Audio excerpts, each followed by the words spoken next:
हम सुबह उठ करके योग करें, क्योंकि योग हमारी पुरानी पद्धति है और योग करने से कम 95% जो बीमारी है वो हमारे शरीर से दूर रहती है। नमस्ते जी साथियों, मैं आपका दोस्त राजा राम आर्य और आप देख रहे हैं थैंक्स योगी यूट्यूब चैनल। तो साथियों, आज हमारे बीच में है भारतीय जनता पार्टी के एससी मोर्चा के राष्ट्रीय कार्यकारिणी के सदस्य भाई जसवंत सिंह पठानिया, और जिन्होंने पूर्व में भारतीय जनता पार्टी की टिकट के ऊपर किलायत हलके से चुनाव लड़ा। तो आइए इनसे बात करते हैं। भाई साहब राम राम। हाँ, राम राम राजा राम जी। और एक बार दर्शकों राम राम कर दो। हाँ, थैंक्स योगी चैनल को सभी देखने वाले को मेरी तरफ से राम राम।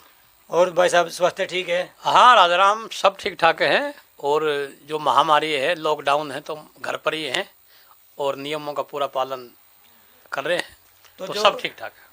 तो सर, जो महामारी है आजकल जो फैली हुई है पूरे देश के अंदर, तो इसको लेकर आपके क्या विचार है कि कैसे सरकार इसमें काम कर रही है?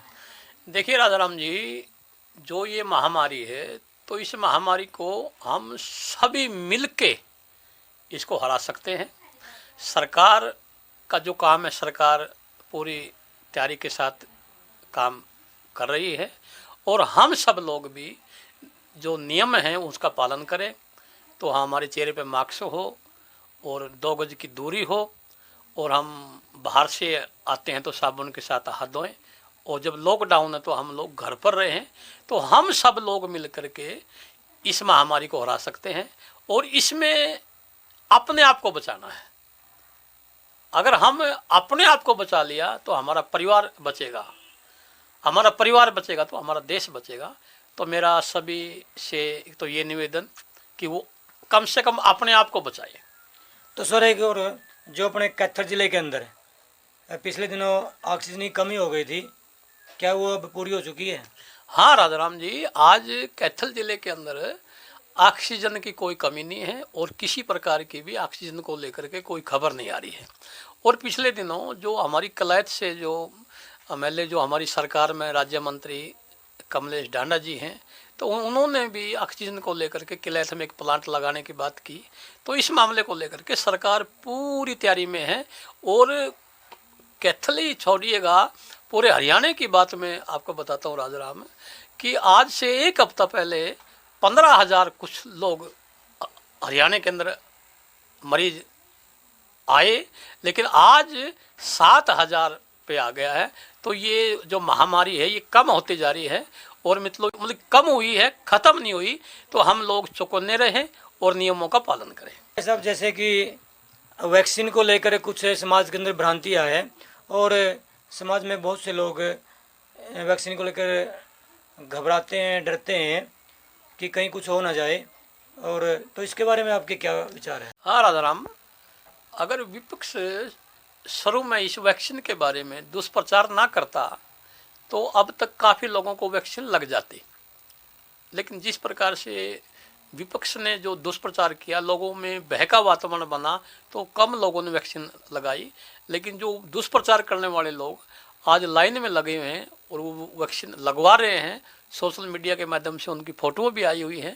तो ये टाइम कोई राजनीति करने का नहीं है, ये तो इस महामारी को हराने का है, और हम सब लोग मिलके इस महामारी को हरा सकते हैं।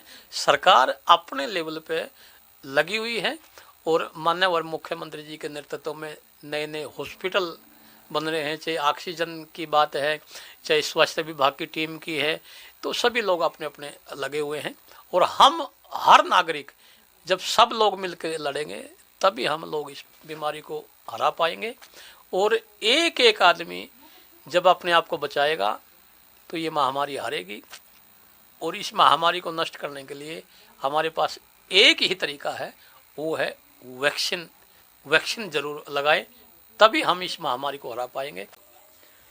तो जसवंत जी, जो गाँव के अंदर है, अब जैसे बुखार है, जो मोतीजार है, वो टाइफाइड है, वो फैल चुका है, और सुनने में खबर ये भी आती है कि जो तीसरी लहर है कोरोना की, अब उसकी चपेट में ज़्यादातर गांव हैं। तो गांव के लोग वैक्सीन को लेकर भी कुछ उनके अंदर भ्रांतियां हैं, और बहुत से लोग ऐसे ही बोल देते हैं कि जो कोरोना ये कुछ नहीं है, कोरोना कराना कुछ नहीं है, वैसे ही बगैर रखे आप, तो उनकी संतुष्टि के लिए आप क्या कहना चाहोगे? देखिए राजाराम जी, मैं इस चैनल के माध्यम से जो गांव का आदमी है, गांव का आदमी मेहनती है और उसकी जो इम्यूनिटी है वो भी एक मजबूत है, तो गांव का आदमी है जो, उनसे भी मैं ये इतने कहना चाहूँ भाई, ये वैक्सीन से डरे नहीं, क्योंकि एक वैक्सीन ही है जो आपको इस बीमारी से बचा सकती है। और वैक्सीन ज़रूर लगाएं और अपने जो साथी हैं उनको भी वैक्सीन लगाएं। और आज ये वैक्सीन हरियाणा सरकार ने मुफ्त में लगाई जा रही है, और सरकार माननीय मुख्यमंत्री जी इस मामले को लेकर के इतने गंभीर है। पिछले दिनों हिसार के अंदर भी 500 बेड का हॉस्पिटल नया तैयार करवाया है, पानीपत के अंदर भी करवाया है, और सामाजिक जो संस्थाएं हैं इस विषय पे वो भी लगी हुई है। चाहे भारतीय विकास परिषद ने जो अपने कैथल के अंदर भी वैक्सीन लगाने का दो दिवसीय कार्यक्रम रखा, और चाहे RSS से हो तो। और मैं इस महामारी के अंदर जो हमारी डॉक्टरों की टीम है, जो नर्सें हैं, स्वास्थ्य विभाग से संबंधित जितने भी लोग हैं, और जो पुलिस डिपार्टमेंट है जो इस महामारी के बीच में रह करके लोगों को मार्गदर्शन कर रहे हैं, लोगों की सेवा कर रहे हैं, मैं उनको भी अपनी तरफ से सलूट करता हूं और उनको साधुवाद देता हूं। राजाराम जी, हम वैक्सीन तो लगवानी है, लेकिन उसके साथ साथ हम सुबह उठ करके योग करें, क्योंकि योग हमारी पुरानी पद्धति है, और योग करने से कम 95% जो बीमारी है वो हमारे शरीर से दूर रहती है। और हमारे माननीय और प्रधानमंत्री नरेंद्र मोदी जी ने तो संयुक्त राष्ट्र संघ के अंदर जो योग दिवस है 21 जून को योग दिवस घोषित करवाया है, तो ये हमारे देश के लिए बड़े गर्व और गौरव की बात है। तो जब हम दुनिया को पूरा योग की बात बता सकते हैं तो वो बातें हमको अपने जीवन में भी अपनानी चाहिए। ये हमारी हजारों साल पुरानी पद्धति है, स्वस्थ रहने के लिए योग भी बहुत ज़रूरी है। तो मेरा सभी भाइयों से, माता बहनों से ये निवेदन है कि वो कम से कम सुबह योग भी करें। और आजकल जो काढ़े वगैरह है, देसी जो नुस्खे हैं, उनका भी, हाँ, योग के अलावा इसके अलावा जो हमारा घरेलू जो नुस्खे हैं, बीचे काढ़ा है, गिलोय है, जो तुलसी है, तो इनका भी हम अपने दैनिक जीवन में हर रोज़ प्रयोग करें, तो ये भी बीमारी को दूर करने के लिए सहायक हैं। तो हम ये सारी बातें करें। तो मेरा ये संदेश है, आप स्वस्थ रहें, आप स्वस्थ रहेंगे तो परिवार स्वस्थ रहेगा, परिवार स्वस्थ रहेगा तो देश स्वस्थ रहेगा। तो मेरा ये कहना भी, हम सब लोग मिलके इस महामारी को हराएं, तो मेरा समाज के लिए सब इतना सही संदेश है। तो चश्मा जी, बहुत बहुत धन्यवाद, आपने अपना कीमती समय थैंक्स योगी यूट्यूब चैनल के लिए दिया, आपका बहुत बहुत धन्यवाद। नहीं राजाराम जी, ये भी आपका बहुत बहुत धन्यवाद है कि इस महामारी को के बीच में आप भी यहाँ पर आए, आप भी जगह जगह जा कर के समाज के लिए काम करते हैं। तो मैं आपका भी तहे दिल से धन्यवाद करता हूँ, शुक्रवाद करता हूँ। धन्यवाद। तो साथियों, अगर वीडियो अच्छी लगी तो लाइक करें, कमेंट करें, और थैंक्स योगी यूट्यूब चैनल को सब्सक्राइब करें। तो सभी साथियों को नमस्ते जी।